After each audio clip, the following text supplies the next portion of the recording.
முஹம்மது அலி சஃபீனா பேகம் அவர்களுடைய மகள் ஆயிஷா சித்திகா சொர்க்கம் செய்துள்ளார்கள். அதை பற்றி சொல்ல போறாங்க. அஸ்ஸலாமு அலைக்கும் வரஹ்மத்துல்லாஹி தஆலா வ பரகாத்துஹு. நான் சொர்க்கத்தை பற்றி தலைப்பெடுத்துள்ளேன். சொர்க்கம் என்றால் என்ன? சொர்க்கம் என்பது ஒளியிலான ஆன்மீக ரீதியிலான நுட்பமான அழகிய உலகமாகும். அது மிக மிக அழகானது, தூய்மையும் கூட. வசதியும் சுகமும் தருகிற எல்லா விதமான பொருள்களும் அங்கே கிடைக்கும். உடல் உயிர் ஆகியவற்றுக்கு தேவையான எல்லா விதமான இன்பங்களும் அங்கே கிடைக்கும். சோலைகள், பூங்காக்கள், மாளிகைகள், சலசலத்து ஓடும் நீர் ஓடைகள், ஹூருல்-ஈன் என்ற அழகிய கன்னி பெண்கள் அங்கே இருப்பார்கள். அதே மாதிரி அழகிய சிறுவர்களும் அங்கே இருப்பார்கள். இன்ஷா அல்லாஹ் நாம் இந்த சொர்க்கத்தை கொஞ்சம் கொஞ்சமாக பார்க்கலாம். ஃபர்ஸ்ட் நம்ம இந்த 8 வாசல்களையும் பார்க்கலாம் இன்ஷா அல்லாஹ். ஃபர்ஸ்ட் இந்த பாபு சலாத், இந்த கதவு அல்லாஹ் யாருக்கு சொர்க்கத்தில் கொடுத்துருக்கான் அப்படின்னா தொழுகையாளிகளுக்காக அல்லாஹ் கொடுத்துருக்கான். அப்புறம் பாபு ஜிஹாத், இந்த இது அல்லாஹ்வுக்காக போர் செஞ்சு இறந்து போகிறவங்க தான் இந்த வாசல் வழியாக போவாங்க.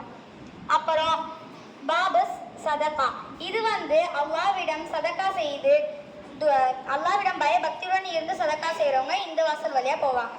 பாபு ரையான், இது அல்லாஹ்விடம் பயபக்தியுடன் இருப்பவர்களுக்கு, இது பயபக்தியுடன் இருந்து நோன்பு வைக்கிறவங்களுக்கு இந்த வாசல் வழியா போவாங்க. பாபுல் ஹஜ், இது அல்லாஹ்விடம் பயபக்தியுடன் இருந்து ஹஜ் செய்கிறவங்க வழியா இந்த வாசல் வழியா போவாங்க. அப்புறம் பாபுல் காசிமீர், இது கோபத்தை கட்டுப்படுத்துறவங்க இந்த வாசல் வழியா போவாங்க. பாபுல் ஈமான், இது அல்லாஹ்விடம் ஈமான் கொள்றவங்க இந்த வாசல் வழியா போவாங்க. அப்புறம் பாபு திக்ரு, இந்த வாசல் வழியா அல்லாஹ் மேல திக்ரு செய்யறவங்க இந்த வாசல் வழியா செல்வாங்க. அப்புறம் இன்ஷா அல்லாஹ் நம்ம அந்த உள்ள இருக்கிற சொர்க்கத்தெல்லாம் பார்க்கலாம். இதுதான் தங்க மாளிகை.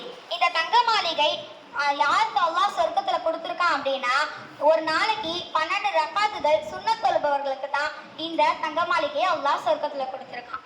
அப்புறம் இந்த முத்து மாளிகை, இந்த முத்து மாளிகை நபி ஸல்லல்லாஹு அலைஹி வஸல்லம் அவர்கள் கூறுகிறார்கள், இந்த முத்து மாளிகை சொர்க்கத்துல முத்துக்களானதாக இருக்கும் அப்படின்னு சொல்றாங்க. இதனுடைய உயரம் 60 கிலோமீட்டருக்கு உயரமானதாக இருக்கும். அப்புறம் இந்த கண்ணாடி மாளிகை, இந்த கண்ணாடி மாளிகை நபி ஸல்லல்லாஹு அலைஹி வஸல்லம் அவர்கள் கூறுகிறார்கள், இந்த கண்ணாடி மாளிகை தினமும் தஹஜ்ஜத் தொழுபவர்களுக்கு இந்த கண்ணாடி மாளிகை. இதனுடைய தன்மை எப்படி இருக்கும் அப்படின்னா உள்ளிருந்து பார்த்தால் வெளியே உள்ளதும் வெளியிருந்து பார்த்தால் உள்ளே உள்ளதும் தெரியும். சுப்ஹானல்லாஹ்.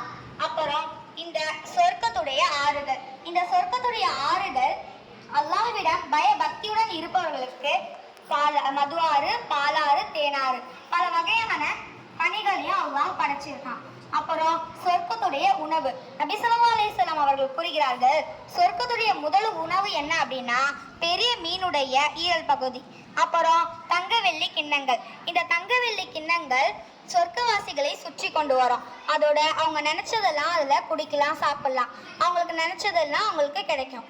நான் முதல்ல சொன்ன 8 வாசல் வழியாவும் யாரு போக ஒரு பெண் ஆசைப்படுறாங்க அப்படின்னா அவங்க 5 வேளை தொழுகையும் தவறாம தொழுது அவங்க ரமலான் மாதத்துல தவறாம நோன்பு வச்சு அவங்க கணவனுக்கு கட்டுப்பட்டு அவங்க தான் கருப்பை பேணி பாதுகாத்து கொள்ளும் பெண்ணாக இருக்கணும். இன்ஷா அல்லாஹ் இந்த 4 விஷயங்களையும் அவங்க செஞ்சாங்க அப்படின்னா அவங்க இன்ஷா அல்லாஹ் இந்த 8 வாசல்ல ஒரு வாசல்ல இன்ஷா அல்லாஹ் அவங்க சொர்க்கத்துக்கு போவாங்க.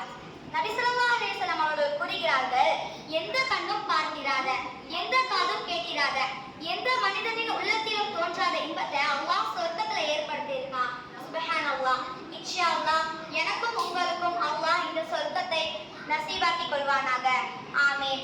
5 வேளை தொழுகையும் கலா இல்லாம தொழுது பாங்கு சொன்ன தொழக்கூடிய பாக்கியத்தை நாம் அனைவருக்கும் அல்லாஹ் தந்தருள் புரிவானாக. ஆமீன் ஆமீன் யா ரப்பல் ஆலமீன். சொன்னதன்படி நானும் கேட்டதுபடி நீங்களும் அமல் செய்ய எல்லாம் அல்லாஹ் நல்லருள் புரிவானாக. அஸ்ஸலாமு அலைக்கும் வரஹ்மத்துல்லாஹி தஆலா வ பரகாத்துஹு.